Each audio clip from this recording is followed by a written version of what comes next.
right, welcome back to another exciting episode of the IMNerd podcast. I am your host, Frazier, and I'm here with my amazing co-host, Kenneth. Hello, hello. And we're going to be continuing and finishing DragonBall Daima, right? So this is a series that I feel like came out either earlier in this year or at the end of 2024, maybe? I think it was early this year, but it might have been the end of last year. It might have been a crossover between the 2 years. I'm not sure, but we're not too far behind. No. Oh, okay. In the age of the internet, I guess we're way behind, but whatever. The original release date in Japanese is October 11th, 2024. So this is now exactly 1 year old if you're talking about the Japanese. Yeah.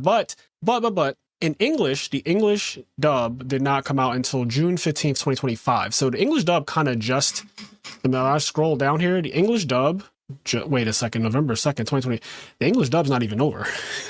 According to this anyway, like according to... I thought there's only 20 episodes. Is there more than 20 episodes? There's only 20 episodes, but I think like officially in terms of maybe like Crunchyroll or something, one of the official apps, because we don't really use... Because I watched it all in English. Me too. 20 episodes, and it was all in English. I didn't watch it. Okay, so the first 10 I watched in Japanese because I've been learning Japanese for the past couple of years. You guys know that. I've been doing Duolingo every day and just like really big into my Japanese studies and all that. So I actually did watch the first 10 in Japanese. But then when it was time to watch 11 to 20, which is what we're talking about today, I decided to watch it in English, and I enjoyed it because I started watching Dragon Ball Z as a kid when in English, and so I'm fine with Dragon Ball specifically. Anything Dragon Ball, I can watch it in English, and it's not cringe to me, like Naruto and Bleach and all the other ones that are just kind of using the same 5 voice actors. That's always been a problem that I've had with dubbing in English. But I want to say this: the first 10 episodes that we talked about already, they really highlighted Goku and just like how broken, how cool Goku is. He got a lot of spotlight in the first 10 episodes, I would say. It was kind of like the Goku show, and then honestly, they kind of put Vegeta in the background. Vegeta didn't even get to go with Goku, right, for a while. Like, Vegeta gets left behind on purpose. So it's very intentional that Goku is the highlight of the first 10 episodes or so. And Goku even has that big fight against Tamagami 3. He fights that one, and that fight is insane. The animation on that fight is crack. Everything about it, Goku kind of playing around, and then when he goes Super Saiyan, and then he just turns up, and the Tamagami's like, I cannot deal with you in this mode at all. Like, I want no parts of whatever you're serving. I loved it. It was amazing. We talked about it. And I feel like 11 to 20, the things that got me the most hype were Vegeta. I genuinely think, now I know, Super Saiyan 4 gets revealed, it's really cool. It gets canonized basically through this, and we're going to talk about that. But I really think Vegeta in episode 12 called True Strength, when he first just like turns up Super Saiyan 3 mode. First of all, I didn't know that he had that. So that completely shocked me. Also, his looks different than Goku, which I love. Yeah, like they always Super find a Saiyan way. 3 Vegeta was kind of tough. I just think that Super Saiyan 3 Vegeta, which has been like a fan thing for years, that also being canonized, and the way he looks, like his hair is not as long as Goku's gets, and I just think like the styling of it looks really cool. And I like that it still stays like up, whereas like, because whenever you looked at the fan, because for example, Super Saiyan 3 Goku and Gotenks look pretty much the same, like the way the hair looks. Like, their hairstyle is the same. So a lot of times when you saw fake Super Saiyan 3 Vegetas, it was the same thing. They just had like that hair that went all the way down. So it was cool to see Super Saiyan 3 Vegeta, and it got bigger and longer, but it just stayed up and spiky and out. I think when I was watching episode 12, I was not ready. It's called True Strength. I was not ready for how fucking insane. He is so cool. When he's fighting against the Tamagami, and he goes into like, I don't know, something about the way he handled the situation. He blitzed, like the thing blinked, and Vegeta was just in front of him immediately. That scene for me, I was like, holy shit. And then he like smacks it up in the air, and he's already up there. Like he's already where he hit him to. No, Vegeta is flexing. He is absolutely flexing. He's doing what that fight, Vegeta versus number 2, Dragon Ball Soldier 2 or whatever. That fight was awesome. Like he's blitzing around, he's going up in his face, he's hitting him, and he's appearing. And he's doing like the Dragon Ball shit. Stuff that every anime after Dragon Ball copied, where you hit somebody and then you appear where they're flying to hit them again. Like it was really one-sided, and I just love the way he looks. I love his confidence, his cockiness, everything about it. Like also in this series in particular, now Vegeta has always been like this, but I feel like they've really gone the extra mile. Vegeta folding his arms has been a huge part of Daima. Like, almost in every single scene, Vegeta is folding his arms in Daima, and I love during this fight in episode 12 where he's fighting against Tamagami that he just, like, the way the fight ends, he fucking folds his arms. Like, it's so cool, bro.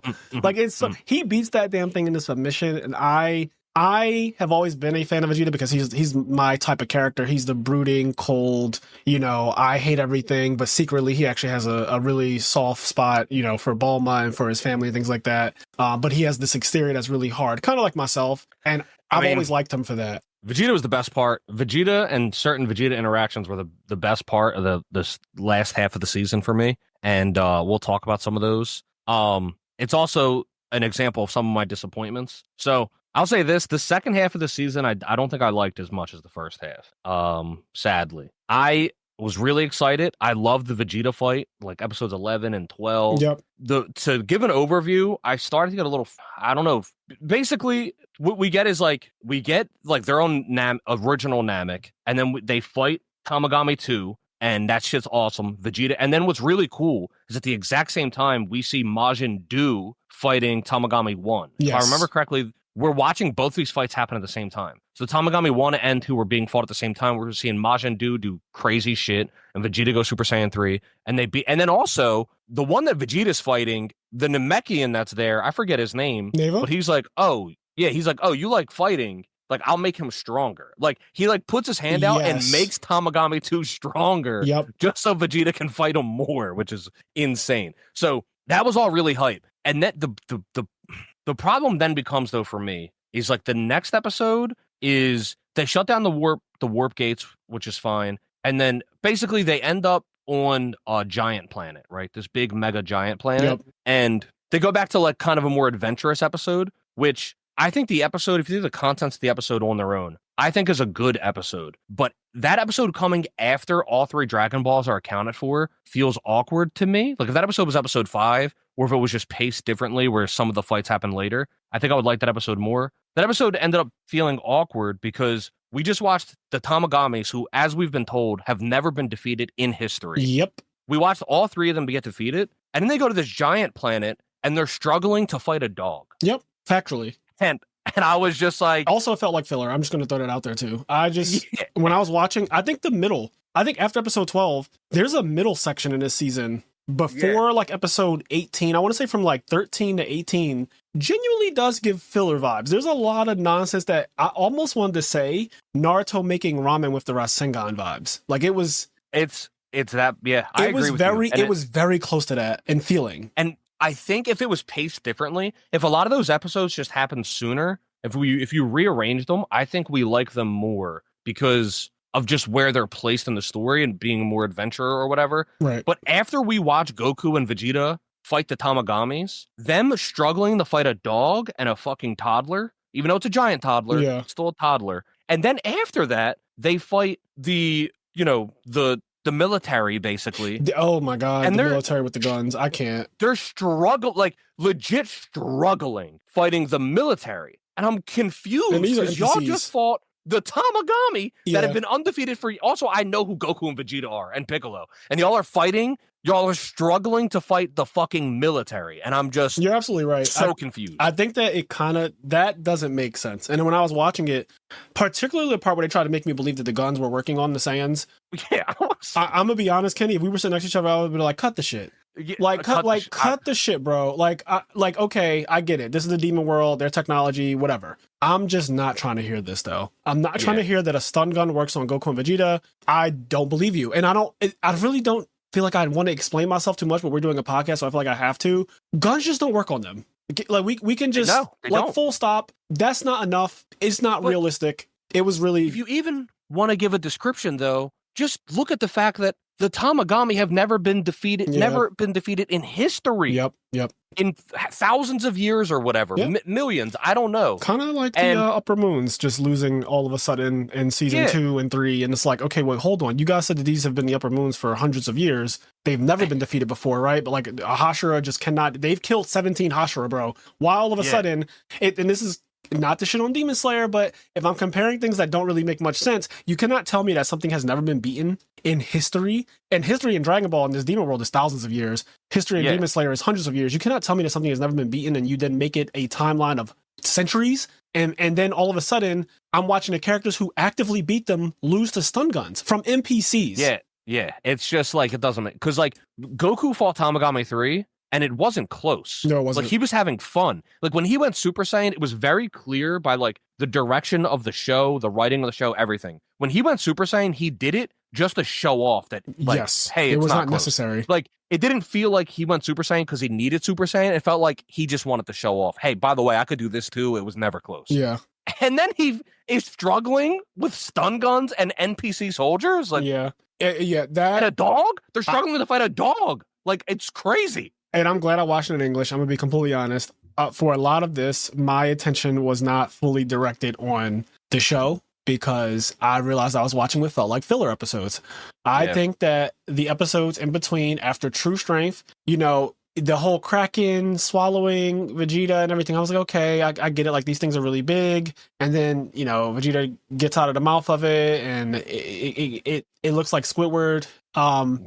Into the dog and the child giant. Then they're like, oh, the giants technically are stronger than everything else in the 3 demon world. So why aren't they the king? And they're like, oh, they never wanted to be. So like now we're supposed to understand that, okay, the giants are actually the most powerful thing in the demon world, but they just don't vie for power. They are kind of like on their own little thing. They're in their own little pocket and everyone leaves them alone. But they're, you know, Neva is the narrator. And I talk about the narrator being one of the best parts about a lot of things, both like anime and video games. I think narrators are amazing. Neva is basically a narrator because he picked, and literally episode 11, so where we're picking up in this podcast, he joins the group. He joins Goku, Vegeta, Bulma, everybody, right? Pansy. He's a part, and he's literally just there to fill in lore things that, because he's hundreds of years old, thousands of years old or whatever. He's there to fill in things that we don't know. So as soon as they land on the giant planet, or the giant area, I should say, he goes, oh no, we have to get out of here immediately. This is the most dangerous place we could possibly be. And everyone's like, I don't understand, like, why would that be a thing? And Goku's just kind of, you know, bouncing around literally on trees and flowers and shit. And like then Goku stumbles into the dog, and that's the whole thing. He's like, we're on the planet of the giants. This is the most dangerous thing. Like, you don't understand the danger that we're in right now. And if Neva is scared, who throughout this entire next 10 episodes, he is acting as a godlike character, right? He is doing things that make him seem more, and I mean, that's kind of a Namekian's job, honestly. He's literally doing things that seem godlike and that he's untouchable. He's breaking open portals that have been closed for centuries. He's the one who made them in the first place, apparently. Like, he is responsible for so many things in Dragon Ball's lore. Like, Neva is just him. He's just him. Yeah, he's crazy. They even made it seem like he awakened Super Saiyan 4, which we can get to that later. But like, I thought that he was the one who gave Goku that power. That's something we will get to. But yeah, it was that giant episode, the megalith, and then they were saying that it's the second most dangerous. And they were like, there's one more dangerous, and it's called the gigaliths, and they're like even bigger than they're just bigger giants. Yep. If they did that episode and it was episode 4 or 5, I think I would have enjoyed it more. Like, when it's just earlier in the series, they're still kind of going on adventures and doing random stuff. But after all the Dragon Balls are accounted for, and I watch them defeat the undefeatable like soldiers, the undefeatable guardians, them going to then do like struggle fighting a dog and NPCs really took me out of it. I was just like, okay. And then they fight like the fake Ginyu Force, and like that was fun. But then once again, there's like a dissonance between, because I'm led to believe this fake Ginyu Force is way, way, way league stronger than the random soldiers, right? That's what I thought too. So they're struggling to fight like these random soldiers, and then they beat the shit out of the fake Ginyu They Force. zero diff them. Like, beat the balls off of None of them were able to do anything. Not one of the 5. Yeah, and it's like, how did these random mooks, those random soldiers, do more damage than like the elite fighting team? Like, it kind of didn't make much sense, and so that was a problem. The random fake Ginyu Force, which is just like, I know they're doing, like I said, Star Wars did this thing with A Force Awakens, where honestly that entire movie was just a homage to A New Hope. It was literally just a reskin of A New Hope, modernize it, introduce a new character, Kylo Ren, and I felt like Dragon Ball Daima, you introduce a new Namekian, you introduce like a new set of Dragon Balls, you introduce a new villain that gives Garlic Jr. vibes or Emperor Pilaf vibes, right? He's tiny, but you know he's going to get bigger at some point. You know he's going to use the Dragon Balls at some some point, like things like that. Yeah. It's all of these like, Dragon Ball, Dragon Ball Z, the movies and things like that. We're going to play on the nostalgia. So the entire series, honestly, after looking at it as a whole, all 20 episodes, really does feel like it is just a nostalgia product, which is very popular in today's world, you would say. Mm-hmm. Like selling nostalgia to people. People are just doing remakes of everything nowadays. That's like the thing. We're not getting that much original content, which is why we praise original content so much, like Claire Obscura and things like that, because it's like, 100%. Holy shit, this is not trying to reskin something that we already know and use the IP like Pokemon does, or like, so many things that like Yu-Gi-Oh! So many things just have these IPs that are strong, and they rely on just throwing out nostalgia bait to carry it. And I do feel like when I was watching this, I was like, damn, they're following like almost every trope that they could possibly follow for like things that they know we like about older Dragon Ball without really offering anything new, right? They're adding to the lore of Dragon Ball, but they're not offering anything new in terms of like what is happening. And that kind of did suck. And in the first 11 to 12 episodes, let's say 12 episodes, I feel like I was on board with the whole thing. I was on board with the fun and the adventure. I was on board with the nostalgia. I felt like they were doing stuff that was interesting enough. After episode 12, though, like you said, like that run, that little maybe 13 to 18 or 13 to 17, whatever it was. Yeah, that run of episodes felt really badly written. And then the consequences of that hurts the stuff before it and after it. Like things just kind of get really rough afterwards. And then, like you said, there's a lot of just like nostalgia baiting that feels kind of just random. Like I don't know. Yeah, like they're just throwing it in there because it's like, oh, it's a aha, look at that, that's cool, right? You remember like that, like the example, the Ginyu Force thing is they are literally just a Ginyu Force reskinned, but they are not. They didn't hit like the Ginyu Force at all for me. No. Well, first of all, they all look the same. Exactly, which is the first problem. The design of them is so lazy. It also made me think of something though, and I didn't, because they're all the same race as the random soldiers. But when I saw them in like a more specialized design, I had this thought, are they supposed to be Beerus's race? Like they look really similar, like a really similar race to like whatever Beerus's race might be. Yeah, I know what you mean. So I don't know. That could be a thing. Something I didn't realize until this string of episodes. I was like, oh, are they like Beerus race people? Obviously they're nowhere near as strong as Beerus, but the same race. Like obviously Beerus is above, just like how Goku's and Vegeta are above every other Saiyan that ever existed in history. Beerus is above whatever Beerus's race is, he's above all of them. And same thing with Frieza, right? Like they're we're watching the best of the best. We've always been watching the best of the best of every race, and this is another thing that I like. They did explain that this is taking place during the in between of when Beerus and everything comes in, and after Majin Buu, like after the Kid Buu and all that stuff. This is after that, but before you get to Battle of the Gods, I believe. So. There's no Super Saiyan Blue. There's no Super Saiyan God yet. There's none of that. This is where Super Saiyan 3 was the strongest thing that Goku had revealed to Majin Buu when he's like, this is Super Saiyan 1. This is Super Saiyan 2. And this. And then he powers up for a long time. And they even did that again, which I wasn't mad at, though. Yeah.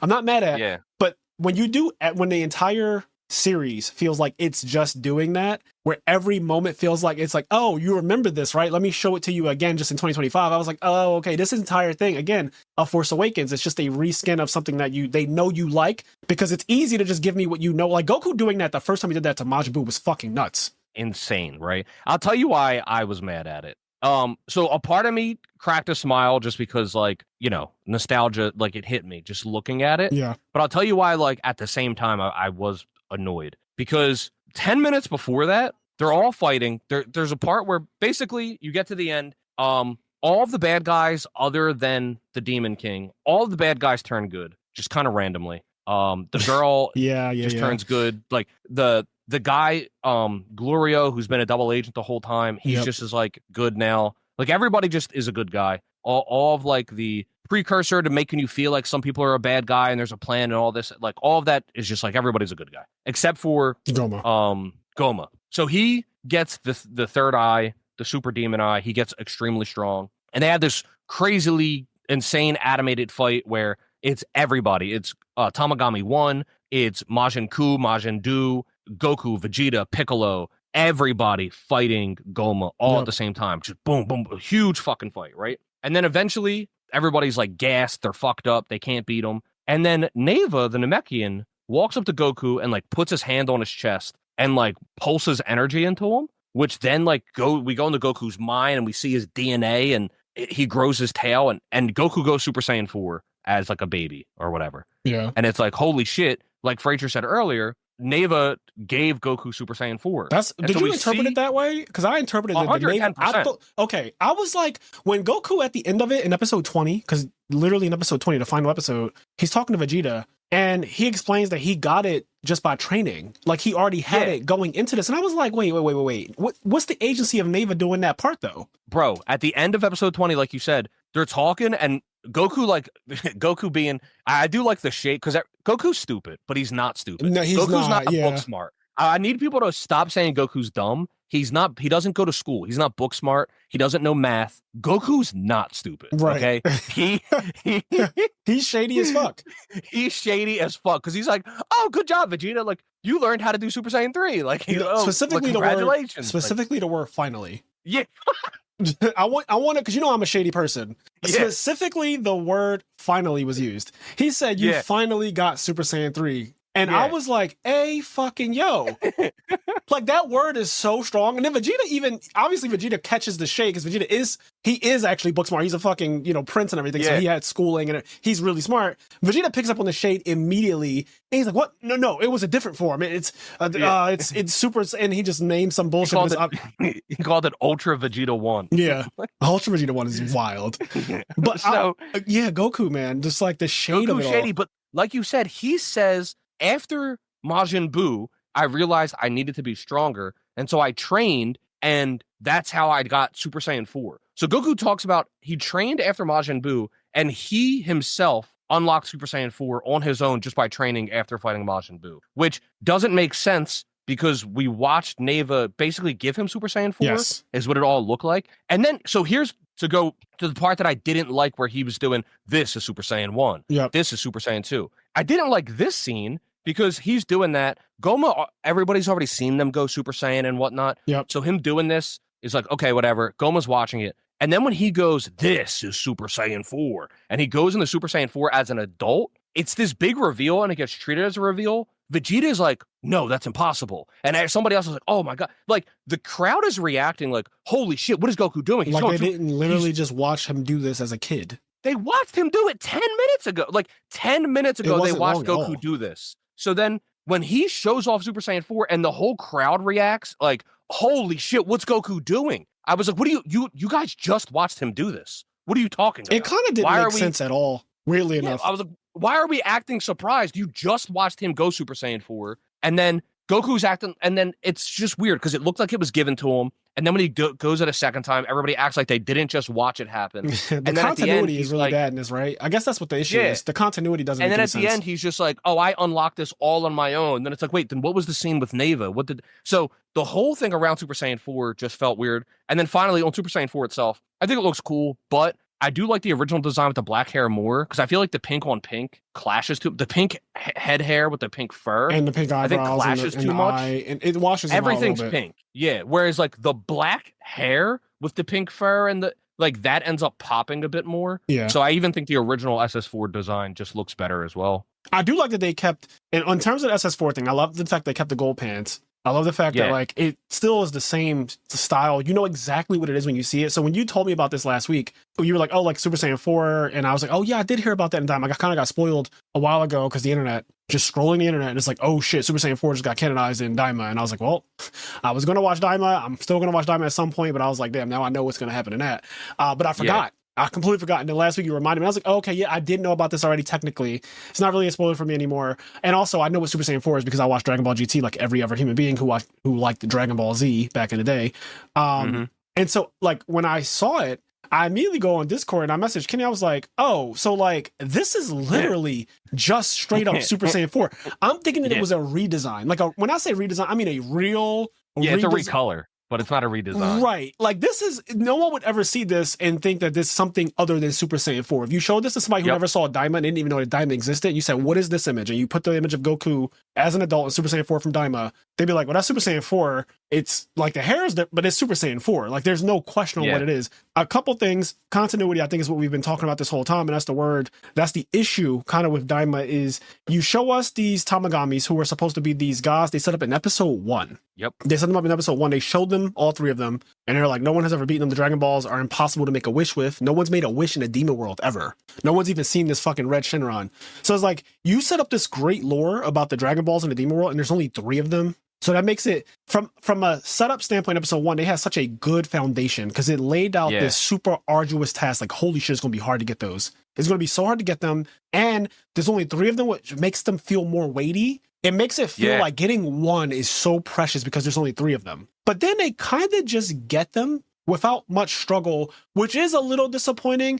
I would have liked something like, spoilers for One Piece, I would have liked something like in the Wano arc, Luffy losing to Kaido, getting sent to prison, and then coming back and fighting Kaido and basically losing again, and then having like a reawakening thing where he's able to then beat. I would have liked, instead of Goku and Vegeta kind of like zero diffing, and then Majin Do beating the other one, instead of like that happening, I wish the Tamagamis did put up more of a fight and they actually sent the fighters into a point where they either lost and had to come back after training, and they could have spent some time on that instead of the filler like episodes that we got where they made another Majin. And I want to talk about that too. I don't want to gloss over that. I didn't really care for the second Majin having to be created and going through all the steps again going back to the filler thing. But yeah, continuity. You cannot show me or tell me that these Tamagamis are just ridiculous and then show me them struggling with foot soldiers and this fake Ginyu Force. They zero diff them after the foot soldiers were a problem. And then you just have like Goku getting what looks like Neva walked up to him blatantly while he was incapacitated, shoots some red, what I thought was like going to be some kind of demon energy, to turn him to Super Saiyan 4. I was like, oh, so in the canon, it's going to be that Super Saiyan 4 is basically energy from the demon world. Something about like I thought it was like a Goku's demon form in a way, because he even looks scary, right? Like Goku looks terrifying in this mode when you look at him. So I thought it was some kind 100%. Of demon thing that Neva gave him, and that was going to be the canon for it. And then eventually, maybe one day, Vegeta would go to Neva or something, and he would also get that kind of power too. Like, you know, I know this is how Goku got it. I saw what you did. Do this to me. I've trained. I've done everything I need to do. Like, I'm the prince of all Saiyans, you know, Vegeta shit. And he would get the same thing at some point, and it would be really cool. But then it's like, you retconned it in the same fucking season. Goku did not train to get that, bro. Like, what are we talking about? Also, here's another thing, right? Not to gripe on this too much, but I do feel like this is a big part of what it is, right? This is what the conversation's about, right? So another kind of issue with all of it is if you have it set up where Neva gives him this energy and we get Super Saiyan 4, because that's what happens. It makes sense. That ends up being this explanation. And then like maybe you explain it more afterwards, like what Neva exactly did. Because he gives him this energy and we like go into Goku's DNA. Yes. We like see the fur. We see the tail. We see all this stuff happen. It's like, oh shit, like he went in and like unlocked like the latent Saiyan stuff and Goku, whatever. And then it unlocked Super Saiyan 4, right? To say that Goku just unlocked it on his own, completely retconning the thing that happened in the episode prior, say that Goku unlocked it on his own and he just trained for it and he got it on his own. Now it doesn't make sense, because why does Super Saiyan 1 through 3 look like that? And then Super Saiyan 4 is completely different. Yep. Because in GT, Super Saiyan 4 gets explained differently as well. Super Saiyan 4 is like, first of all, you need to have a tail. Yes. So there's this whole thing where Goku goes and gets his tail back. And I don't remember all the specifics, but he gets his tail back. And then it's also like he sees like the moon reflected off of like the truffle plant. I forget exactly what it is, but right. But it's technical. It's like a very specific, like the blunt wave that Vegeta uses to get it. It's a very specific thing that you cannot just unlock by, oh, I was just training in the hyperbolic time chamber and I unlocked Super Saiyan 4. It's not that. Yeah, there's an explanation for it. And that explanation helps explain why it looks so drastically different from Super Saiyan 1. It's kind of like a condensed version of the Golden Ozaru thing that they transform into, right? Like, it has always been. In fact, I think that's how in GT they turn into the big ape and then they fucking like subjugate it. They like subjugate that power into a smaller version. And so that's why they have fur, they have a tail. Yep, because Goku goes Golden Uzaru, Golden Giant Ape, if I remember correctly, when they're fighting like baby Vegeta. Goku's like a giant ape. And then he completely loses his mind because he's like a Super Saiyan giant ape. Yep. And he has no control over his body. He's just like a mindless beast. He's destroying things. And Pan, his granddaughter, is like crying and talk to him. And there's like this big emotional moment. She's like, please, Grandpa, please, like, come back to your senses, and she's like crying, and then he is able to like regain control of his senses, and he condenses the power of the golden Uzuru, and then we end up getting Super Saiyan 4. So there's all of this stuff that goes into it. Obviously, we don't get all of that in this, but we get a different explanation, ideally through Neva and him unlocking it, and maybe that would get explained. But then instead, it's just like, oh, I trained for it and I just got it. And there's no real explanation as to how did you get your tail back? Why is it pink? Why is it completely different from everything else you did? Like, it's just, I trained for it and I have it, and it feels completely unrelated with no explanation. And it makes it feel even more unbelievable. Yeah. On top of all of the other unbelievable retcons that happened in the span of like 3 episodes. Also in 2025, I think even the anime that we have talked about and slightly complained about being paced too fast and doing things without explanation, I think that this was a bit egregious to just say that he trained for Super Saiyan 4 off screen and he just had it. I really don't like that pacing. I don't like that even in GT to get that form. Do you remember Vegeta had to do so much nonsense with technology and these fucking blunts waves, and he still wasn't getting it? Goku had to do all of this subjugation of the Ozaru, and like it's this big deal. And even Vegeta to attain Super Saiyan 1, we watched him fucking in a meteor storm. Like you watch Vegeta basically about to die, and he unlocks Super Saiyan 1. That is like, it is like an epic moment in regular Dragon Ball Z when Vegeta unlocks Super Saiyan 1. And it's an epic moment when Goku unlocks Super Saiyan 1 because Krillin literally dies to Frieza, and that causes him to be the first Super Saiyan that we see. It's an epic moment when you see Super Saiyan 2 for the first time. Because Gohan loses his mind, Android 16 dies, all these people are dead, and he like loses his fucking mind and goes Super Saiyan 2. So it's an epic moment when you see Super Saiyan 3. You didn't necessarily watch a bunch of people die, but Majin Buu has terrorized the entire planet, and that's the first time you get this is Super Saiyan 1. And then when he goes, and this is to go even further beyond, and he goes Super Saiyan 3 for the first time, and the entire planet is not just the area, the whole planet is shaking. Trunks is on the other side of the planet doing something, and he's like, oh shit, is that Goten's dad? What the? And like the planet is shaking. You see the clouds like absorbing, like the clouds are funneling into where Goku's at. It's this huge epic moment, Super Saiyan 3. And then Super Saiyan 4, it doesn't have as much of an epic moment, but it was still really interesting when it was like Neva did it. And then it was just weird because then they did the Super Saiyan 3 moment again to unlock Super Saiyan 4, and it was, and then once we get all the problems that we already talked about. So I don't know. I really did not understand at the episode 20. I was like, wait, Goku just said that he basically had it this whole time. So it wasn't. Like what? Like I don't understand. And so also, if you had it this entire time, this is something else I didn't like. You had Super Saiyan 4 the entire time. So why did you let it get to the point where you and everybody else were dead and you needed Neva to like give you a sensu boost to like go Super Saiyan 4? Because essentially that's what they're saying Neva did, is Neva was just a sensu being, which is that undermines Neva. It undermines him a lot. I thought that he was responsible for Goku's transformation, which would have been so cool. Neva's responsible for so much, apparently. Right? But in this case, he was just a sensu being, which was weird because, okay, Goku, why did you let it get to the point where you were dead to even need help? Like, why didn't you go Super Saiyan? Like, okay, this shit isn't working. I gotta go. I've been holding this back. I got Super Saiyan 4 in the tank. Like, why'd you let it get to the point where you lost the fight? Like, also, I want to say you this didn't know Neva was going to save you. I want to say this too. If Daima is supposed to be canonized, right? If it's supposed to be official, like, this is not like GT. It's not some story that we're going to say is retconned or in a different timeline or just didn't really happen or whatever. The GT is just not, it doesn't follow the actual timeline that leads into Battle of the Gods. If we're saying that Daima does, though, Daima is the in-between Majin Buu and, the angels coming and the gods of destruction's coming and all that. If we're saying that this is the in-between, it would have been way more understandable if Neva granted this temporary form to Goku. By giving him Demon World energy that turned him into Super Saiyan 4, but then after he uses it to defeat Goma, it's gone and he can't really do that again. Like, it's not something that, because what you're telling me is, so when I'm watching Tournament of Power, when I'm watching anything that happens after Daima, that Goku has this form that he just never uses. And never has. Like, and that bothers me, Kenny, probably more than anything else, because it's like you're trying to tell me that he trained for it, which means that he 100% would have used it at some point after. It doesn't make sense because he doesn't use it against Beerus. Like when he fights Beerus. Like, here's the thing: factually this isn't canon, which I'm fine with. I'm fine with there being extended canon and different stuff, whatever. But like, if we're saying going into Dragon Ball Super, like this factually isn't canon because when he fights Beerus, he goes Super Saiyan 3 versus Beerus. And he says, like, this is my strong, like, right now, this is the strongest I am. Like, I'm, like, he goes Super Saiyan 3, he fights Beerus, he punches him, Beerus dodges, and he punches King Kai's planet and puts a fucking hole through the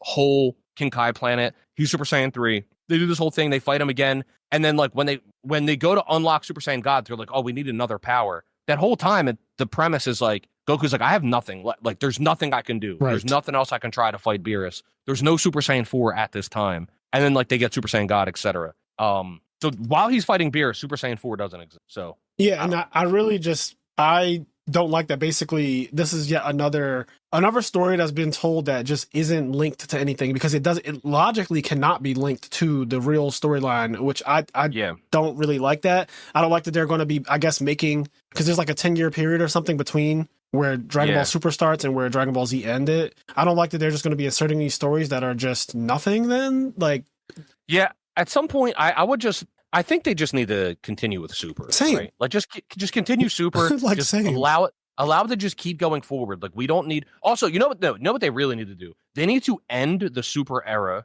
They need to get to the end of this whole, like, 10-year gap that's in between. They need to end that and finally move on to what is after that 10 years. Yeah. Like, move on. Like, either whether it's GT and then you want to say, okay, fine, GT happened, so this is after GT, or if you want to finally officially say GT is a completely different timeline. This is because technically everything that's happening in Super is still before Dragon Ball GT. Oh, yeah, that's right. Weird. Like, technically, like, Super and GT don't conflict in timelines in terms of when they happen, which is weird. Yeah. I was just looking into, like, the Dragon Ball Daima canon thing, because I just wanted to see what the internet would say. I just, the Super Saiyan 4 thing just bothers me. It bothers me because it's supposed to be like a real canon thing, but then, you know, it's like, are we doing separate timelines for everything? Is that the explanation we're going to be using every time we write ourselves into something that doesn't make sense? Because then it gives me Marvel, and you know what happened to Marvel. Look at the mess that Marvel's in right now, bro. Look at the fucking, it makes people uninterested, because it's like, oh, so I saw Captain America die, I saw Tony Stark die, and I saw all these other people die, right? Like Scarlet Witch, not Scarlet Witch, was the Scarlett Johansson's character. I forget her name now. Widow. Black Widow died. Like, she's gone. And whoever else, like Vision died, like fucking Mind still got ripped out of his sword. Yeah. So anyway, my point is, you showed all of these characters die throughout the last couple, Infinity War, Endgame, whatever, right? They're gone. And they don't come back either. But then you're going to just go to another timeline and say, well, they're all just still a thing. And that, when you do stuff like that, it always just makes people a little less interested, because you remove the stakes. It's kind of the reason why the end of the Tournament of Power is so shit, because you're just like, all the stakes of the Tournament of Power, all the universes and everything being erased, is kind of like, damn, none of it mattered, because they're all back with a snap of a finger. Yeah. It's like, the Tournament of Power is great. Don't get me wrong. I'm not saying that it's not great. It's Game of Thrones is great. Like, Naruto is great. But these things just have these endings that have really bothered me. And the ending of Daima, for as cool as parts of Daima was, the ending of it really, really I just did not like Goku saying that, like, I had this already. That really, really bothered me. And I don't want to harp on it, but just but no, for real, it's a random little line that's less than 30 seconds long, and it really is like, wait, what? Like, how is that? That doesn't make any sense compared to everything we just watched. But they do the same thing, like when Vegeta goes Super Saiyan 3 again, when he's fighting Goma, people act surprised, and it's like, y'all just watched him do that when he fought Tamagami 2. Yep. Why are people surprised he's going Super Saiyan 3? It's okay, real quick, and we'll probably cycle back and harp on this point again, but I want to real quick jump to something that I liked. So first of all, I liked when they were fighting, they're like getting in different fights, and then they're about to get into a fight, and then Goku's like, it's my turn, and Vegeta's like, no, let's play rock, paper, scissors. And Goku's like, no, like, you just got the last fight, like, it's my turn, like, I get this fight. And then Vegeta's like, no, let's do rock, paper, scissors. And then Bulma's like, Vegeta, just take turns. And he's like, whatever. And then so, like, it's Goku's turn. And then when, like, Big Goma comes out, Goku tries to fight him, and Vegeta's like, no, Kakarot, it's my turn. Yep. You just had your turn. And so I like that, like, little thing where they're like, let's take turns and shit like that. The dynamic between those two is gold in this entire 20 episodes. I really like the relationship Goku and Vegeta have. It reminds me of a brother and a younger brother. And they're arguing, and they're like, guys, like, why don't we all just fight together? And Goku's like, nah, I think we should just, like, take turns. And so I really enjoy all of that. Vegeta goes up, takes his turn. And then literally my favorite part of the entire 20 episode series, Vegeta's fighting, and it's getting like dire, and he's fighting. He's like, no, I got this. Like, nobody help me. It's my fucking turn. And Goku and Piccolo are like, we want to join in, but we're not allowed because like it's Vegeta's turn. Yep. And so there's this big argument about whether or not Vegeta's going to get help or if he's just going to do it by himself. And then Bulma's like, I got this. And Bulma yells, and she goes, Vegeta, if you don't let Goku and Piccolo help you, you and me, like, we'll never take a bath together again. Yep. And time stops. Literally time stops, and you see the camera like cycle on Vegeta. He like stops in place. The colors of the show go out, and then he fucking flash steps and hits the ground. He's like, "Okay, it's your turn." And his arms are folded. Again, because the arms folded is the best part about him. God. I love the fact that he flash steps. He instant transmissions to the ground, a technique he doesn't even have. He uses it in that moment, and then he folds his arm. He's like, "You know what? You guys can go." And that shit was genuinely hilarious. Like, that was genuinely amazing. I was like, yeah, I was crying, laughing, because I just saw a couple episodes that I didn't like because they felt like filler. The fights didn't make sense, etc. All that happened. And then, like, that little scene happened, and I laughed so fucking hard. Like, so probably one of the hardest things I laughed at this year in all of 2025. Bulma saying, like, you and me will never take a bath together ever again. And Vegeta being like, well, that's not happening. Right. Like Vegeta being like, I'm trying to take a bath with my girl. Like, and fuck all of that. What I love also is it's kind of a continuation of an earlier conversation they had when they were in the plane. And she was like, I want to stay like this forever. He was like, no, we're turning back. Because like, someone suggested like, oh, she could just stay like that and like you can go back. He was like, no, we're going back. And he made that shit very clear. Like, and I remember saying in the first podcast of this, the first 10 episodes, I was like, yeah, Vegeta is not about to have his girl not be an adult. Like, you need to be an adult for what I'm trying to get my shit off. Like, you need to be an adult. Like, I'm not. He was very stern, and I like how when she said we're not taking a bath together if you don't let them jump in. And then he blitzed the ground and was just like arms folded, turned his head to the side, was like, "You guys can go." I was like, yo, what the fuck? So that harkens to one of the greatest parts of the movie as well, where he's like, my Bulma, and then he like, fucks up beers for a second. He don't play around with his Bulma. All right? I love that. He don't play. So that's my favorite part. Speaking of like one of my other, like a character I really enjoy, I don't remember his name, but the really goofy character that had the belt with the third eye on it. Me too. I love him. And I love him. He's like, all right, guys, like what? And then so he trades this belt for this stupid fucking hat. The girl comes up and she's like, hey, like I'll give you a kiss, and she's like flirting with him and like pushing her boobs together, and she's like, I just want that belt, like do. And he was like, why would I want that? Yeah. And then he's like, I can't wear that. Yeah, I can't wear that. And he's like, I'll take that hat. That hat's really cool. And then she gives him that hat. And then he gives him the belt. And then she's like, and then she goes, you took my pride or something. Right, like that, because he rejected her sexual advances. And he's like, nah, I just want the hat. He's like, I can't wear that. That shit was so funny. He's like, oh, I got this really cool hat. And then you see him and he's wiggling his fucking head. Mm-hmm. He's like bouncing his head around and letting the hat wiggle and just being completely ridiculous. I really do like him. I will say, though, the whole third eye thing, maybe I don't remember everything that happened in the first 10 episodes, but I was like, is this coming out of nowhere? This whole third eye plot line that's like apparently the most important part that makes Goma. They mention it in the first 10 episodes. So he has this belt with the eyeball on it, and it gets like alluded to being like weird. And then somebody in the first 10 episodes, somebody does mention something about like the missing third eye, and like nobody knows what it is or whatever like that. So it does get mentioned in the first 10 episodes. Well, it doesn't come back to episode 14. Because episode 14 is where the third eye comes. They give the lore of it. They do like a whole backstory. And I was like, well, episode 20 is the last episode. This is kind of a very late plot point to be introducing. And now this third eye is supposed to make someone super powerful. And I obviously knew where it was going. I was like, well, Goma's going to get that. And let's talk about design.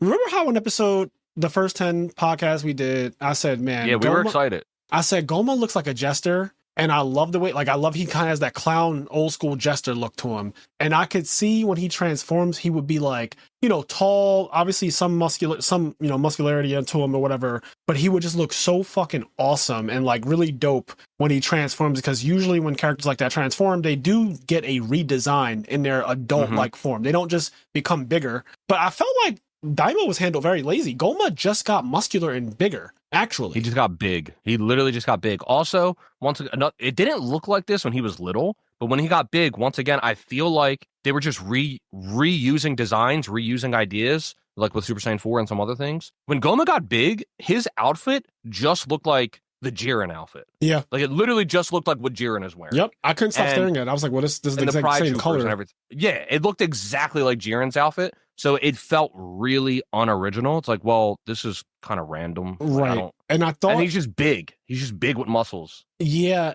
So he kind of looks like Jiren too. He does look exactly. So what I was going to say is the muscular thing. I think he's too muscular in that form. Yeah. So when he first transformed, he got really big, and I was hoping that he would do that thing where he grows real big and then he shrinks down to like a condensed, nice like a slender but like Frieza.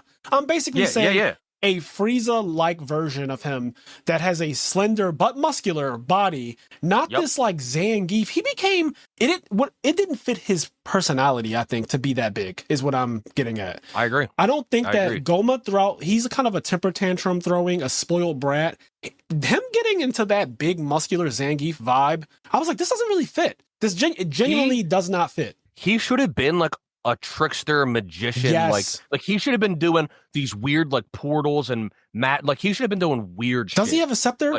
Like he absolutely should have been doing, like you said, tricks and shit like that on it. But he was just like strong, and he was beating people up by being strong, and it was just kind of frustrating because he's just big and strong, and then like he has the third eye. It was just lazy. Something else that annoyed me is because like they're fighting him, and like he's not taking any damage over and over again. He's getting healed. And at one point, I was like, "How come nobody's just punched him in the eye yet?" Right. Go beat the shit out of that eyeball. Like it's a Zelda boss. Like go beat the fucking eye up. And then that eye never gets hit. And then eventually, this is something like Supreme Kai's older sister, who was evil the entire time, who suddenly becomes good. She's like, they can't beat him, and she's like, "Oh, go read a book. Let me read this book, and I'll figure out how to beat it." And then like go read a book. The way to beat it is hit him in the back of the head 3 times to like knock it out. And I was just like, what? And it was like... Also, the fact that they were like, Goku won't be able to do it. But then Goku blatantly goes Super Saiyan 4 and blows a hole through 3 different worlds. He blows a hole through 3 different demon worlds. Goku blows a hole. I'm going to say it one more time. They're telling me that Goku could not hit the back of this guy's head 3 times in a row to knock the eye out. But Goku also, the same person they said couldn't do that, simultaneously blew a Kamehameha that went through all 3 demon worlds, and a fucking ocean from one of them started to leak into the current one. Yep. Like right through Goma's chest. What are we talking about? What are we talking about? Before that, he's beating the shit out of Goma, knocks him, beating the shit out of him. Oh, it's not close. And Goma cannot do it. And they're saying like, oh, Goku's not going to be able to hit the back of his head 3 times. So like Piccolo, you have to sneak up and hit the back of his head while Goku's keeping him busy. Cut the shit, bro. And so we have that happening, but we're watching Goku brutalize Goma and then put a hole through Goma and 3 demon worlds. And so we watch that happen, and also Goma doesn't heal instantly. No, he doesn't. He takes damage, and then the thing heals him, and it's not instant. So after you put a hole through Goma's whole chest in 3 demon worlds, Goku would have been like, boop, boop, blitz behind him, bap, bap, bap, and just hit him in the back of the head, and it would have been over. But that never happens. And then also, to just cycle on this, there's a whole time where they're fighting. There's a part where, like, Vegeta is tired, and, like, there's a part where they're just, like, really doing my boy Vegeta dirty, where everybody gets back up to join back in the fight at one point, and then Vegeta's like, oh, he's, like, too tired to fight. And I'm like, y'all telling me Majin Ku and fucking Tamagami 1 can get in this fight, but Vegeta's tired? Like, why y'all doing Vegeta dirty? Like, why? I don't understand. I do think... And for what it's worth, I do think that, like I said, the second half gave me Vegeta was the star of the show for me. Like, obviously, Goku was Super Saiyan 4, and that's cool and everything like that. But because it was basically just Super Saiyan 4 from GT, it wasn't really like... I didn't get some feeling in my stomach that was like, oh shit. But I did get a feeling in my stomach when Vegeta showed off like Super Saiyan 3 adult versus... Like, Vegeta just really turned up for me in this way more than I feel like Goku did. And I agree. I don't know. I agree with you in the sense that why is Vegeta not doing more at the end? But he did have a really good one-on-one with Goma. I liked... No, he did. Vegeta's one-on-one against Goma. I really don't like the whole I'm immortal, invincible, I keep healing thing, because I know that there's a trope of Vegeta never basically beating anyone. It's kind of like the thing, except Goku. I know that that's like a thing where Vegeta never gets to really finish off the last boss. He's always like someone else. And it's frustrating. Watching him attack Goma, I was like, oh, so like Goma cannot beat Vegeta. Like straight up, Goma cannot beat Vegeta. And it's only because of this constant heal factor bullshit, basically magic. Like he's literally magical. The same way Majin Buu like got final exploded, but then magic brought him back. It's like the same thing with Goma. I was like, oh, it's like he's getting gated again. Vegeta's getting tired over time, but he's putting the beats on Goma for the entire episode when he first went Super Saiyan 3 to fight again. He put the beats on him the whole episode. He just beat the shit out of Goma. Goma's just tanking it. And he could have did it. Vegeta can beat Goma 1v1, in my opinion. If the only way to beat him is you hit him in the back of the head 3 times. Oh, well, yeah. If he knows that going into it, Vegeta just knows that. He beats the shit out of them, goes behind his head, and then like Goku didn't need Piccolo to do it. Like what ends up happening is Piccolo did somehow, do it, right? somehow Piccolo still is with Super Saiyan 4 Goku beating Goma's ass. Piccolo, for whatever reason, still not fast enough to hit him 3 times in the back of his head. And then it's not until Majin Ku does it randomly. Yeah. They beat him. And it's just like it feels like they have these characters. They wanted to give each of them a chance to shine. They wanted to give Majin Ku a chance to shine. They wanted to give this person a chance to shine. And it just kind of felt random because, once again, here's another thing. Just continuity not making sense. Once again, the Tamagami have never been defeated in history. Ever. Okay? The Bora's father, Abora, had the 3rd demon eye in his head. Mm. The Tamagami 1 couldn't fuck with Goma. My point is,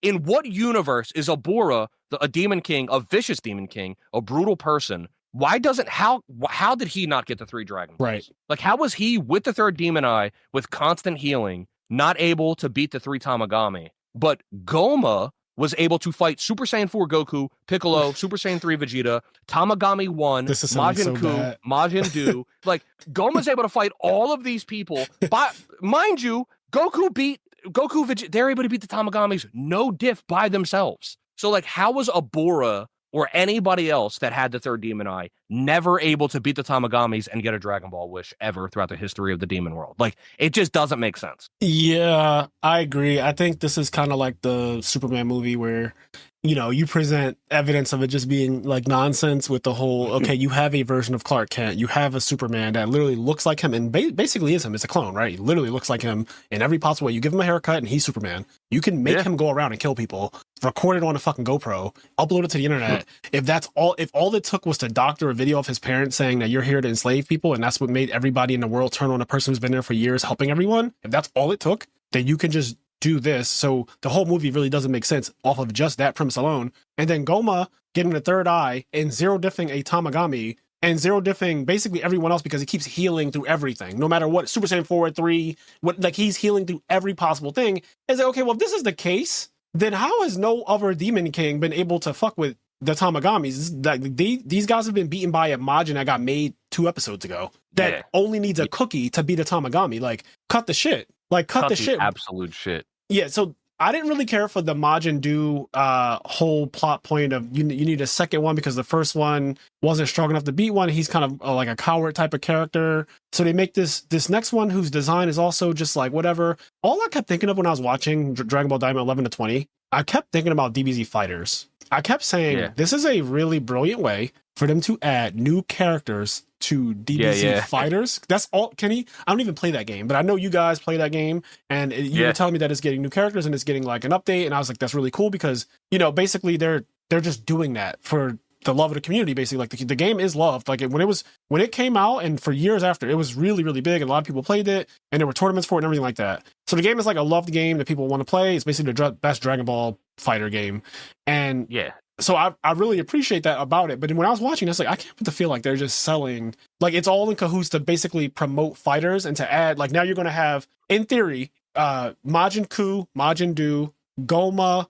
Then you can have the child Goku and Vegeta from Daima that can go like Super Saiyan 4 Goku child version, Super Saiyan 4 Goku adult version, Super Saiyan 3 Vegeta. You just have a bunch of characters now. You have the Justice, the Glorio dude. Like you have a bunch of... I was watching this and I was like, oh, okay, these characters are just basically Dragon Ball FighterZ characters. And I was watching Majin Du fight Tamagami 1, and his fighting style, I even could see it being moves because he's like Dalsim. He stretches and he's very dodgy. It's hard to hit him. So I was like, his whole thing in a fighting game would be, it's kind of hard to hit him. He has really good evasion. He doesn't do that much damage. As you saw, he really wasn't damaging Tamagami 1, but he was just like, Tamagami 1 would swing a sword, he would like wrap around it. And he would do something very else. Hard to hit. Very hard to hit. Like very sleuth. Like, and that was his whole thing. And then he gets a cookie, and he did some cool things. Like he held on to Goku's power pole and like opened up his mouth and shot like a green blast. I thought that was really cool. And like he had a couple moments where he like Goku like twisted him around with, you know, on the power pole or whatever. And I thought there were really cool fighting styles about him, but I just think the way he looks, I was like, man, I wish they made some of these characters are cool. I didn't feel like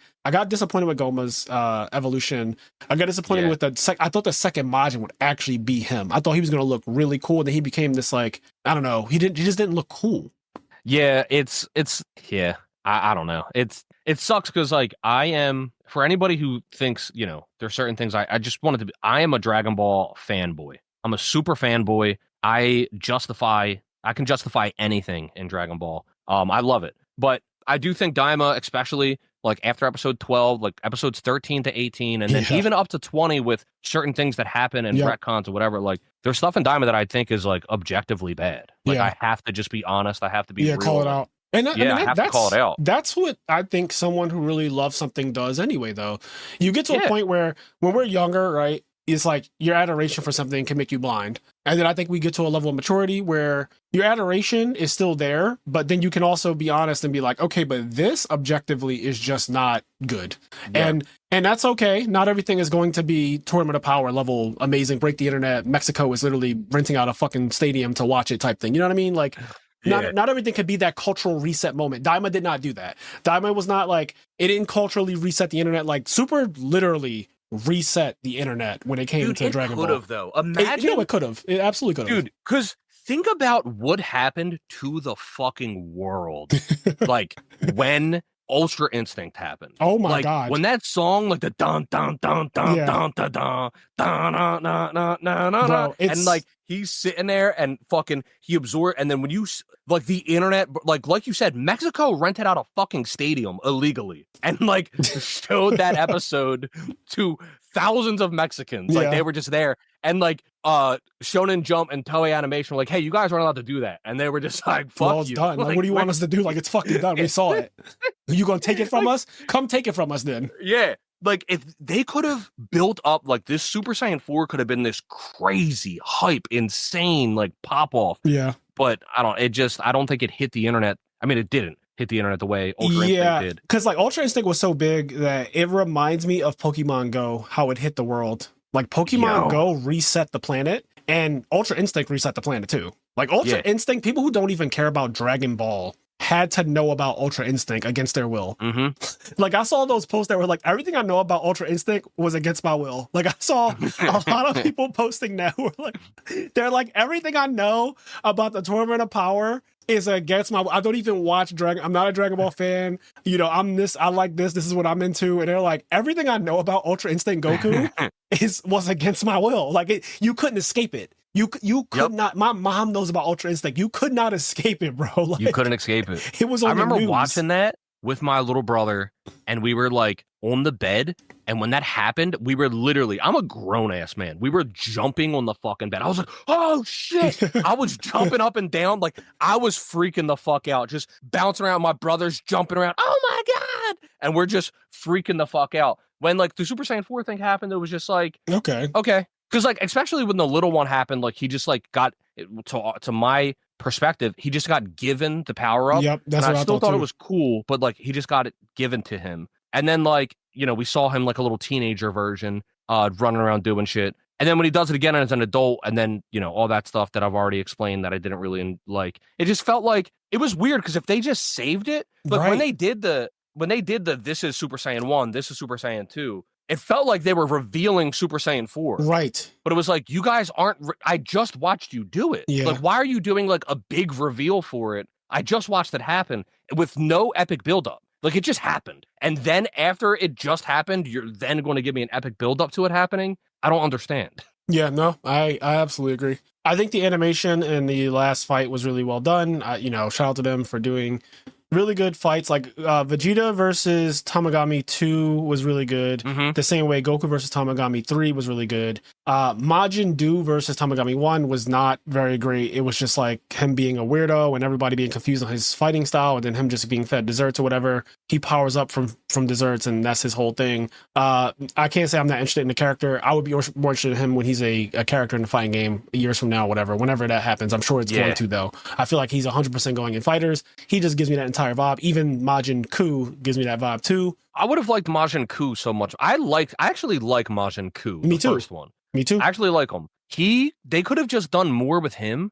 He could have just been stronger, or they could have powered him up. Yep. I would have just liked a lot more if they did more with him and made him stronger and he did more. Like, I don't know. Majin Du, I don't hate, but at the same time, it just felt like he came out of nowhere. They just like, we watched them go through this whole process of making Majin Ku, and then they were like, okay, let's do it again. And they just do it again, and now he's just stronger. And then I'm not really a fan of characters that don't really have much dialogue is the thing. And you know this about me. I'm a really big critic of Kaguya and Naruto. I do not like villains who do not speak or any kind of honestly, it doesn't need to be a villain necessarily, but like if your character barely articulates or says things, it's very hard for me to like them. And because Ku exists, I'm like, well, Du just seems extra now. Yeah. Here's a couple other things, right? There's a lot of ways it could, like, for example, I thought the Tamagamis were going to like be end game. Like I thought, but they ended up not. They ended up all being I thought dead. they were going to fuse too. That's a missed opportunity. They should have absolutely fused. Yeah, they could have all fused. They all ended up being defeated by episode 12.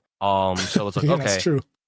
And then they could have, there's a couple of directions they could have gone, because Majin Ku and Du could have stayed evil. Like the big sister could have stayed evil. Like Goma, they could have like trivialized Goma in some way. And then like the end thing was like this girl's big sinister plot and plan that was planning the whole time. Yes. And then like Majin Ku and Du, they fuse. And now you have the super strong version. And then Ku is intelligent. And now they fuse, and they're this really fucking cool looking version. They're super strong and super intelligent. And now like I just feel like there was a lot of plot threads that could have been sewn together in super interesting ways, and they just went with like the easiest, most low effort way. Things that really didn't pan out. So Glorio's plot point went absolutely nowhere for 20 episodes. It ended up him just turning into a good guy and wishing that everybody was back to an adult. So the buildup for every episode before episode like 18, the buildup of that character having secret phone calls. I got the third Dragon Ball. I got the second Dragon Ball.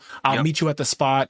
Everything's going according to plan. All of this that they've been building up, it gets to the moment where it's finally time for some payoff, and he just makes the call to wish for everybody to go back to normal. It removes the entire 17 other episodes you watched before that. Like you said, the sister who's had this plot this entire time, she's done all of this backstabbing and back channel nonsense and all of these deals and dark world dealings. And then it just turns into nothing as well in the end. And she's complicit in helping beat Goma. She's like, I'm just doing it to beat Goma. So everyone's plot point ends up being the exact same thing at the end. And there's no agency in anything that anyone wants to do as an individual. It's all just now, well, we're all complicit in just beating Goma, and they wrote Goma into being so strong, and that is what everyone has to focus on, unfortunately, because Goma, they made him into an unbeatable immortal. So like everyone does actually, like in real life, if somebody was like that, you would have to drop your arms against each other and say, well, I guess we do have to fucking beat this thing first. And then we could go our different ways, like the White Walkers in Game of Thrones. Like Cersei has to agree to help Daenerys, even though they fucking hate each other, obviously.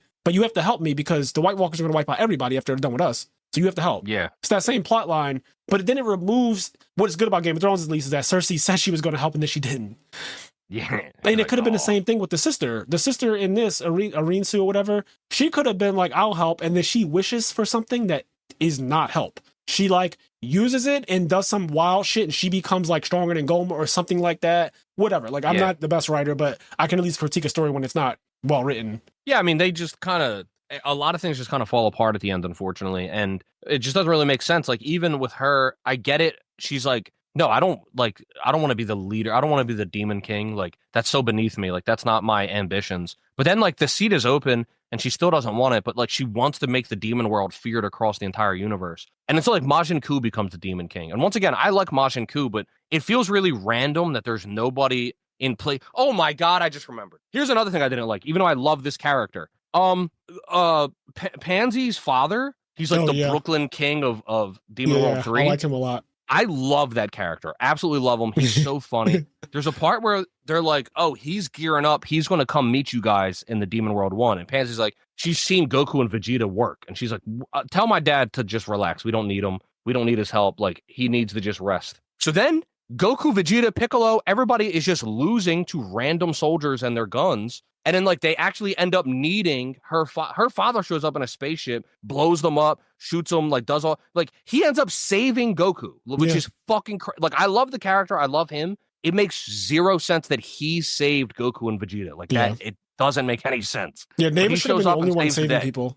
I'm totally fine with Neva being the one that resurrects Goku. Neva being the one that Goku touched that fucking gate that he shouldn't have. That they told him if you touch it, you might die. And the gate literally does shock him to the point where Neva has to step in. And Neva clears the gate that has been up for thousands of years. Apparently, he's like, "Well, I'm the one who made it. I'm actually the one who did everything. I made the Dragon Balls. I fucking made the gates that you guys can't cross the world. I've done like everything that's ever been done." He's like, the demon world's a little stuffy. How about I open it up a little bit? And he just like lifts his hand. He's so powerful and so broken. He's like, also, no one would ever want to kill us because us Namekians are like, we're known to be not only a scarcity thing, but we're known to be extremely important just for everything that everyone wants to do. Like, we're just so necessary. Yep. So like Neva just being the God Almighty, I'm okay with him doing things where it's like, okay, well, Neva stepped in and gave a buff to the Tamagamis. Neva stepped in and resurrected Goku. It's like Neva stepped in and opened up the gate. But he was just kind of used as like a convenient thing. And then they just retconned his most important thing would have been giving that Super Saiyan 4 transformation. That would have been insane. It's like, holy shit. Like a Namekian gave a Saiyan their next form, but then they're just like, nah, he just trained for it. He had it the whole time. So then it's like, well, did he just sensu beam him then? Because we didn't. Okay, sure. Like, that's boring. That's so boring. It's like that. Why did they show his DNA and all that? Like, you literally illustrated it like he was giving him some ability. Yeah, it's really bad. It's really bad. And, I do like Majin Do going into Super Saiyan 3. I thought that was cool. That shit was funny. I thought because he was like looking at them charging up, and he was like, "Oh shit!" And then he charges up, and then he goes Super Saiyan 3. Like he gets all spiky and shit. I thought that was really funny. So obviously nothing is going to compare it to the original, and that's not just me being a purist, as I am with most things. I do genuinely like the original of a lot of things more than I like, whatever they do in the future of something. That's just, not only are most people like that, but I genuinely think that like Majin Buu, Kid Buu, is just better than the design of these other two Majins in Daima. Yeah. Kid Buu is one of the coolest looking villains in all of villainry anime. Like when I was younger, when I first saw like Majin Buu, I was like, okay, that looks goofy as hell and does not look that terrible or that terrifying. Kid Buu, on the other hand, the fucking baggy pants with the black V cut, the muscular body, the little tiny pink thing that's like on his head, and then like those black eyes that look like he means you no good at all. Something about dangerous, Kid Buu, even in Budokai 2, when he like lifts his hand up to do the fucking big purple ball, he's like, "Boo, yo!" And he just everything about that character, the way he can stretch, the way he's also magical. You cannot just like, you can't Kamehameha through him and expect it to do anything. You can't cut him in half and expect it to do anything. He can split apart. He could do so many different techniques, and he's broken. He's also evil for the sake of just being uncontrolled evil. I love his design. I think he actually, not only from design perspective, he looks cool, he is cool, and he's scary because I was talking about how I don't really care for characters that don't really speak. They don't really say anything. They just kind of like are. But something about Kid Buu is terrifying because he literally starts off by killing a lot of people, and like he's not saying why he's just doing it just for the fuck of it. So when you make a character like that, you need to make them so terrifying that it's like, yo, he is just unchecked chaos. He is just nonsense. The character, no one can deal with him, and you don't even want to be near him because he might just kill you just cause. Those characters are terrifying in their own way, and they're interesting in their own way too. But then they make Do, who's more goofy, and you can make Goofy scary. Like Majin Buu was scary when he fucking punched Bibbidi's head off. I was like, well, that's Fat Buu scared because Fat Buu is a complete shot. Like Majin Do is a redo of Majin Buu, of Fat Buu. Yep. And Fat Boo's really scary because he's super goofy, he's silly looking, he's playful, but then like once again, he's so like an unchecked amount of power. Yes. He can just, and then when he gets angry, when his eyes open and like he starts saying I hurt you now. Yeah. And he gets destructive, he's scary. And then you get Kid Buu, which is extremely, because everything you already described about him. Once again, also just like shout out to Akira Toriyama. I think he's an incredible character designer. Like Kid Buu, I think if you look at that, basically, I think it's unlikely that many people would have created something that looked like that beforehand. Like, it's such a unique looking thing that ends up having a uniquely terrifying appearance. It's fucking pink, and it's terrifying. Yeah.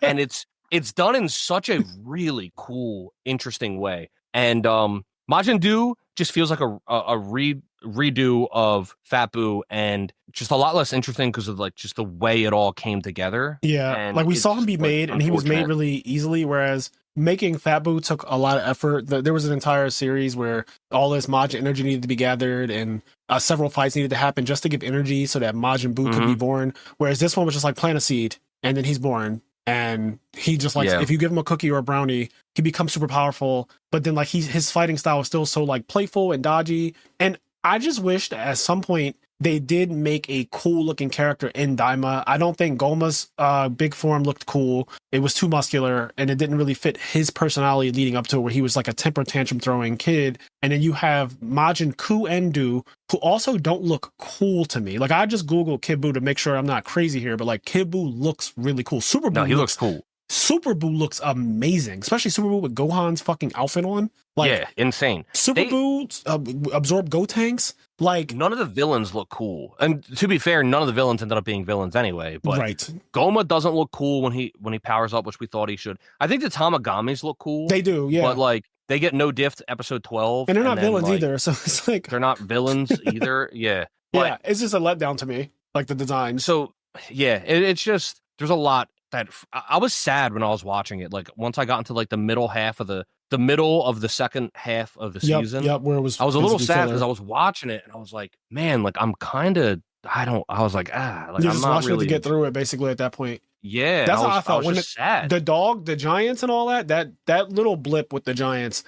I was like, oh, I'm just getting through this now. Like I'm just doing this because we have to do a podcast. That's literally what I was thinking. I was like, I'm hoping this gets better, and I'm still waiting on Super Saiyan 4 because I know that's going to come. So I had something to look forward to get me through it. But I was like, these episodes with the whole fake Ginyu Force, and then them being saved by the father, the planet of the giants, the third eye plot point where it needs to be traded, but then they like showed the backstory of how it happened, which I did think the backstory was pretty interesting, and how Deborah set up this plot, but then it ends up like falling into the little henchman's hands, but then he ends up getting hit over the head and basically killed. Yeah. And then it like falls. I was like, okay, this part is interesting, but then everything around that third eye thing was kind of like, I could do without all of this. Like, this isn't really that great. The other thing is just like the agency. Once again, we've harped on it a bit, but to come at it at another angle, the agency of like them losing to random soldiers and the fake Ginyu Force, and them like struggling with certain fights, and them struggling with fighting a dog.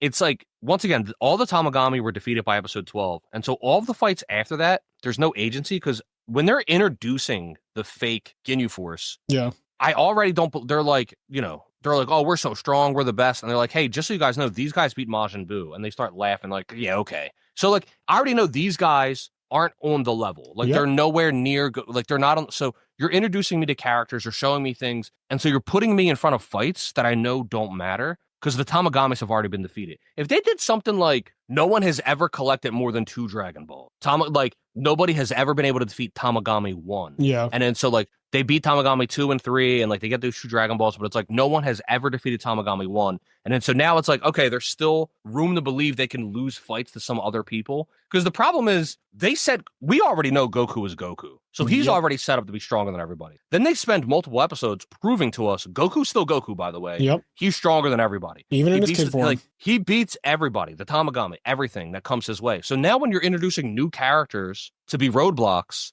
it's frustrating that I'm even wasting time looking at these characters sometimes, because it's like, I don't believe that this will be a roadblock. And then when it's not a roadblock, it's like, see, I told you so. Or when it ends up being a roadblock, I'm like, well, I don't understand how this could be a roadblock, because I already back to square watched one. Goku. Yeah, like I already watched Goku deal with every fucking potential roadblock like it was an ant on the ground. Yeah. So how is it a roadblock? If they just restructured the story a little bit differently, like, you can't introduce characters and make me believe they're going to be something that Goku's going to struggle with when he's already beaten the thing that's never been defeated in history. Yeah. Like, there's nothing for me to do now. Yeah, I agree. I 100% agree. And honestly, I mean, the fake Ginyu Force looking all the same, like you said, I think that was a poor choice as well. Just lazy. And I keep using that word lazy because that's honestly what a lot of design choices felt like in this. I think they did a really good job on certain things. Vegeta's design for Super Saiyan 3 looks amazing to me. Vegeta and everyone as a kid looks so cool. I remember saying that in the first episode. Like, I love Baby Piccolo.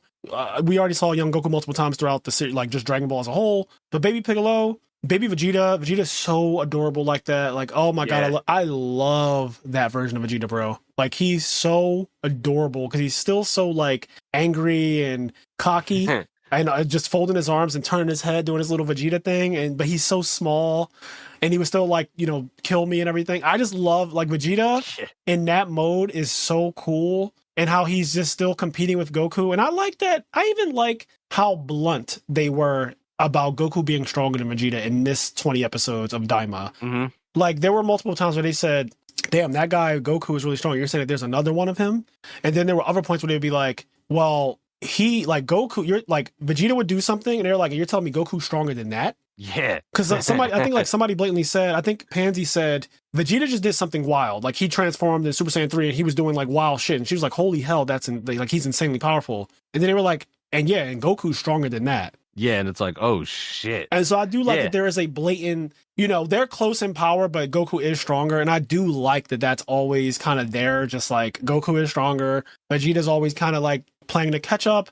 They have that kind of relationship where they're competing, but Goku pretends to be aloof, but like you said, he's not dumb at all. He's aware that he's Vegeta... not dumb, bro. He's shady. And he's in competition too. He likes the competition. That's why he keeps training in secret to get new forms. Yeah, he keeps like all he wants to do is train. It's what he loves. He loves it. So it's something that I think is really cool about Goku. I think Goku's character, just overall, not just in Daima, is a more complex character than he gets given credit for. I'm not saying he's the most complex thing ever, but he's more complex than he gets given credit for. Right. And he's not nearly as stupid as people think he is. And I think Daima, amongst some of its flaws, does do a good job of showing that with just that really shady, oh, you finally got Super Saiyan 3. Yeah. That real shady, and then the self-awareness remark. Like, the first half was definitely better than the second half, I agree. The first half, Goku admitting that he wasn't really a parent, I think that was an amazing joke. Like, an amazing... Yeah, oh my God. That was the funniest comment of the entire 20 episodes. Like that, the Vegeta thing with the no more baths and like, you guys can go now.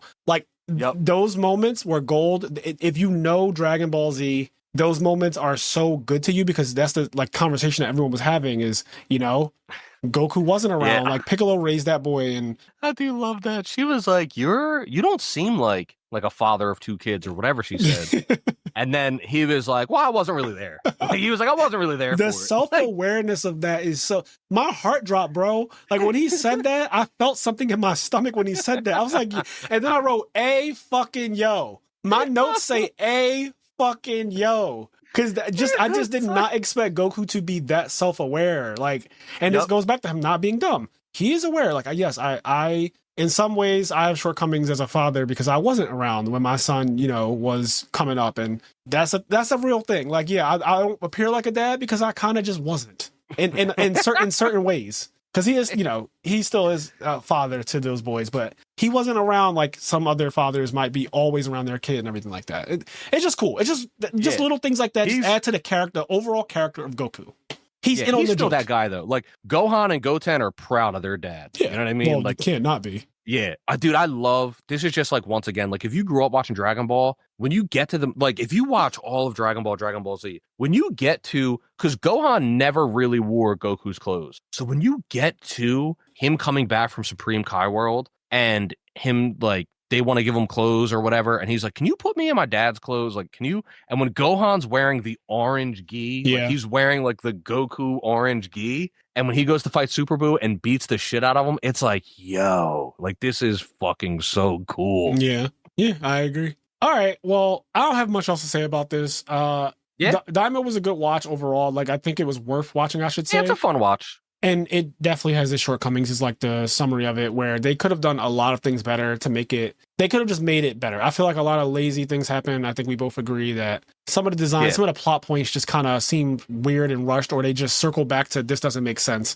And, this is kind of a problem that I think Dragon Ball has when you have characters that are this ridiculous like Goku. It's more believable when you introduce Beerus, because you add an entire new plateau of power that Goku and Vegeta have not reached. So everything that happens once Beerus is in the picture, this is why Super is digestible to me, because they are on a different level. What you're trying to do with Daima and other series that they might be trying to do is you're trying to tell me, like you said, Roblox. You're trying to convince me that these are Roblox, but you're not really making me believe it. Yeah. Well, what's crazy is they made me believe it. There's not much work you got to do. They said these things have never been defeated ever in history. Yep. And so like you made me believe it. Yep. Okay, fine. I'm gonna listen to you. Yeah, I want to see them, but show it though. Like show me. Yeah. Because when Goku fought Beerus, he was never winning, and like and once then that was made clear, I was like, oh shit. The Tamagami get no diff. So then from there, it's like, okay, well, like by episode 12, the things that have never been defeated in history were defeated. Yeah. So like, okay, so there's nothing. Right. Like I got 8 more episodes of what? Like what? And then what proceeds to happen is them losing to like a dog, a baby giant, and some NPCs. And so you're like, wait, what are we doing? I could see if they were I could see if they were losing to them when they first came to the Demon World and they had to get acclimated. If they were losing to NPCs, I would be like, that makes sense because they're getting acclimated. Yeah. But then it got to a point where everyone was like, oh, they're acclimated. They can fly. Yep. They can move. The gravity's not affecting them anymore. The density of the air is like Goku and Vegeta were just fine after a point, right? They acclimated. So if in the beginning, like you said, if you move some of the plots around or some of these weird, like they run into these people and they're having a hard time, if you move these things earlier and you make it where they're struggling against these fucking randoms earlier, it's like fair point. They're not even good enough to fly yet in this new world. Yeah. But you can't have them beat a Tamagami and then go fight NPCs with guns and be like they're struggling. Yeah, like if they fight a giant dog and they're still trying to figure out how to fly, fine. And they're struggling, fine. Right. But if he beats Tamagami 3 and he doesn't even sweat and Tamagami 3's never been defeated in history, then there's nothing for me to watch him struggle with for the rest of this unless it's the Tamagami. Or what I thought it was going to go, a crazy new Majin. Like if the big sister was doing another plot and she creates this crazy Majin, and then that was a threat, then fine. But that wasn't. It was So anyway, I don't know. Then it was the third Demon Eye Goma that was a threat, which that doesn't make sense because Obora had that, and so it's been passed down for generations too. So it's not even like a newer thing. Like that Demon Eye they said went back and back and back. It's been passed down. Over time. Every Demon King could have just had the Dragon Balls. They could have just had them. They could have just wished for whatever the fuck they wanted to wish for. Yeah. So all right, guys. I'm going to give a shout out to the people at the party member tier or higher. So we have Sharing is Caring, Quest, Xavier Swift, This Ain't God, This is Stanley Earl, Hanging with Epstein, Serial, Gatekeeper, Henri Reynolds, Red Vines, Mitchell Niles, Vince, Dallas Bailey, KJ, How Much Media You Got, Sarah Maria, Alex Ahern, FT Campa, Edison Club, Big Bora, Grok, Sugal, Vicky Venomon, Elijah Barfault, Vitalik Tadeo, Bolby the Mega Monarch, Curtis Jackson, Don't Really Want No Drama, Diddy Pissed on Your Dirty Baby Mama, Janitor 215, Joshua Carroll, Eric Chai, Wayne Bangui, Brian Moore, Nothing Beats a Jet 2 Holiday to Pilot Mountain, Gingerilla, Darling Hold My Hand, Tim Bailey's Glaze Smooth Butt, Real Nika, DeMarco Santos, Cormac Newton, Kenny, I Got 50K For You Dog, Hershey Bar, and Poister. And then we have Tyler Frasher, Sasha Egger, Daniel Anderson, Deroa, Ask the Master Sleeping is Goated, Jordan Eastman, Robert Light, Clanger, Fantan Andrea, HT19, Gregory Calmering, Charles Thuren, Limpus Kid Jigsaw, Mike and John, Rich Silverberg, Asante, Frago, Michael Zhang, Tyler, Chris Louie, Luis Suarez, Julian Weidman, The Hopeless One, Nicholas Cook, Ian Baylor, Choo Choo Train, Raj, Chris Kemp, Golems Are People Too, Trace Kremenga, Pearson Boyer, Orlioke, Daniel Brando, Jackson Conrad, Chris Flores, Blake Smith Will Deep Fry Your Twinkie, Smiley Face, Justin Herman, Chess Prime, Connor Ketchum, Nova HT, Mass 22, Carl Waite, Idris Hosney, Chris Johnston, Joseph, Chris Hurriet, Jay Tronic, Ryan Marpai, and Dean Nguyen. Again, thank you guys so much for your support. We are just a few weeks away from our second 1K of the year, $1,000 tournament, Edison format, November 8th, 2025. So yeah, make sure that you are in the party member tier or higher to play in it. And yeah, we're doing the same thing we did last time in August, as an appreciation to everybody who has been, subscribed and helping us, supporting the channel, supporting the Patreon. We appreciate you. Don't forget about the Switch 2 giveaway. There's a video on the YouTube channel with instructions on how to enter that giveaway. That giveaway will officially take place once we hit 10K subs, which we are pretty close to now. We're around 9,200.